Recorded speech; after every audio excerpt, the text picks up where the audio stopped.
Chapter 4. Juliana, the Sycamore Tree. I loved to watch my father paint. Or really, I loved to hear him talk while he paints. The words always come out soft and somehow heavy when he's brushing on the layers of a landscape. Not sad, weary, maybe, but peaceful. My father doesn't have a studio or anything, and since the garage is stuffed with things that everyone thinks they need but no one ever uses, he paints outside. Outside is where the best landscapes are. Only they're nowhere near our house. So what he does is keep a camera in his truck. His job as a mason takes him to lots of different locations, and he's always on the lookout for a great sunrise or sunset, or even just a nice field with sheep or cows. Then he picks out one of the snapshots, clips it to his easel, and paints. The paintings come out fine, but I've always felt a little sorry for him, having to paint beautiful scenes in our backyard, which is not exactly picturesque. It never was much of a yard, but after I started raising chickens, things didn't exactly improve. Dad doesn't seem to see the backyard or the chickens when he's painting though. It's not just a snapshot or the canvas he sees either. It's something much bigger. He gets this look in his eye like he's transcended the yard, the neighborhood, the world. And as his big, calloused hands sweep a tiny brush against the canvas, it's almost like his body has been possessed by some graceful spiritual being. When I was little, my dad would let me sit beside him on the porch while he painted, as long as I'd be quiet. I don't do quiet easily, but I discovered that after 5 or 10 minutes without a peep, he'd start talking. I've learned a lot about my dad that way. He told me all sort of stories about what he'd done when he was my age, and other things too, like how he got his first job delivering hay, and how he wished he'd finished college. When I got a little older, he still talked about himself and his childhood, but he also started asking questions about me. What were we learning at school? What book was I currently reading? What did I think about this or that? Then one time he surprised me and asked me about Bryce. Why was I so crazy about Bryce? I told him about his eyes and his hair and the way his cheeks blush. But I don't think I explained it very well, because when I was done, Dad shook his head and told me in soft, heavy words that I needed to start looking at the whole landscape. I didn't really know what he meant by that, but it made me want to argue with him. How could he possibly understand about Bryce? He didn't know him. But this was not an arguing spot. Those were scattered throughout the house, but not out here. We were both quiet for a record-breaking amount of time before he kissed me on the forehead and said, "Purple lighting is everything, Juliana." Purple lighting? What was that supposed to mean? I sat there wondering, but I was afraid that by asking, I'd be admitting that I wasn't mature enough to understand. And for some reason, it felt obvious, like I should understand. After that, he didn't talk so much about events as he did about ideas. And the older I got, the more philosophical he seemed to get. I don't know if he really got more philosophical, or if he just thought I could handle it now that I was in the double digits. I was in the double digits. Mostly the things he talked about floated about around me, but once in a while something would happen and I would understand exactly what he had meant. A painting is more than the sum of its parts, he would tell me, and then go on to explain how the cow by itself is just a cow, and the meadow by itself is just grass and flowers, and the sun peeking through the trees is just a beam of light. But put them all together and you've got magic. I understood what he was saying, but I never felt what he was saying until one day I was up in the sycamore tree, The sycamore tree had been at the top of the hill forever. It was on a big vacant lot, giving shade in the summer and a place for birds to nest in the spring. It had a built-in slide for us too. Its trunk bent up and around in almost a complete spiral, and it was so much fun to ride down. My mom told me she thought the tree must have been damaged as a sapling but survived. And now, maybe 100 years later, it was still there. The biggest tree she'd ever seen. The testimony to endurance is what she called it.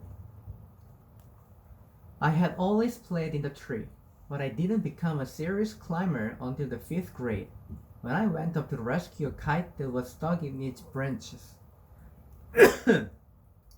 I'd first spotted the kite floating free through the air, and then saw it dive bombed somewhere up the hill by the sycamore tree. I've flown kites before, and I know.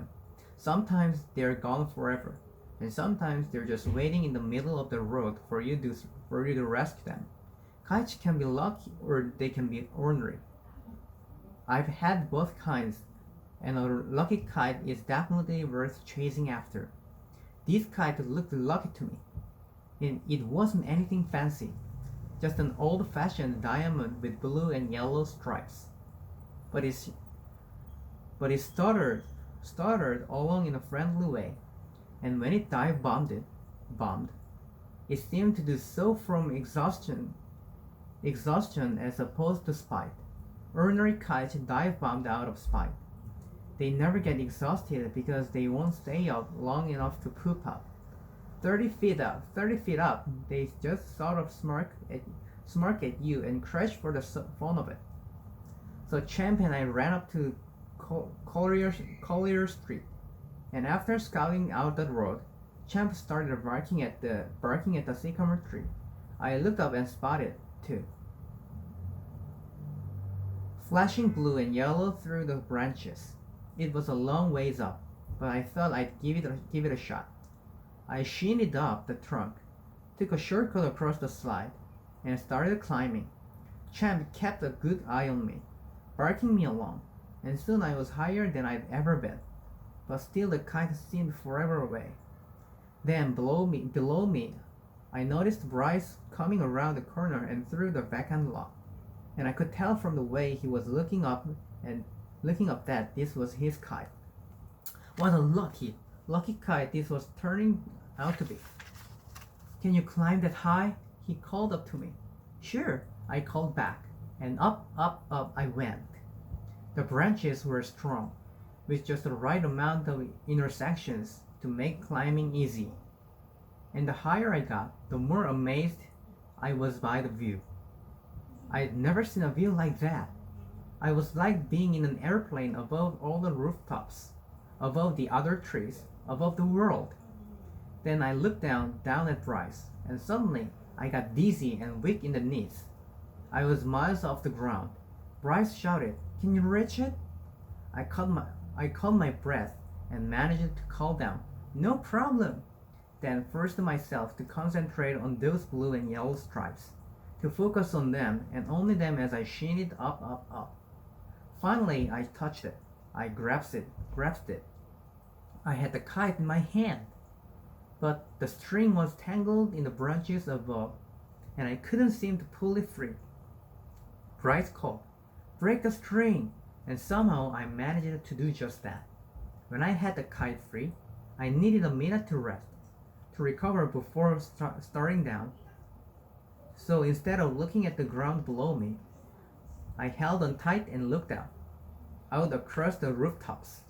That's when the fear of being up so high began to lift. And in its place came the most amazing feeling that I was flying, just soaring above the earth, sailing among the clouds. Then I began to notice how wonderful the breeze smelled. It smelled like sunshine and wild grass, and pomegranates and rain. I couldn't stop breathing it in, filling my lungs again and again with the sweetest smell I'd ever known. Bryce called out, "Are you stuck?" which brought me down to earth. Carefully I backed up, prized stripes in hand, and as I worked my way down, I could see Bryce circling the tree, watching me to make sure I was okay. By the time I hit the slide, the heady feeling I'd had in the tree was changing into the heady realization that Bryce and I were alone. Alone!